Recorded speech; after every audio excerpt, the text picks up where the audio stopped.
Mirza Saab's earlier isolation. So his social life, as we know from the books and Sirat al-Mahdi and so on, that he spent a lot of time alone. So obviously we are assuming it's in the room because he was living in his house. And we haven't come across any mention of friends from this age in his early years. So it's not mentioned. And he has not written about his mother, how his relationship with his father was. There are hundreds of pages written, but this isn't there. Normally in those days, you'll find kids playing on the street. They gather, they play with a variety of things, simple tools. And this isn't mentioned about him. And he wasn't interacting with these kids apparently. And kids also go to the river to bathe, to swim. There is mention of him enjoying swimming, but not mentioning with others, but mostly with himself swimming around area of Qadian.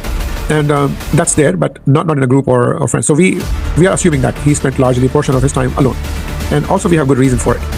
And there are a couple of notes that I have made that he did, have some sort of a social interaction with others, but nothing like friendship circle or kids club or anything like that.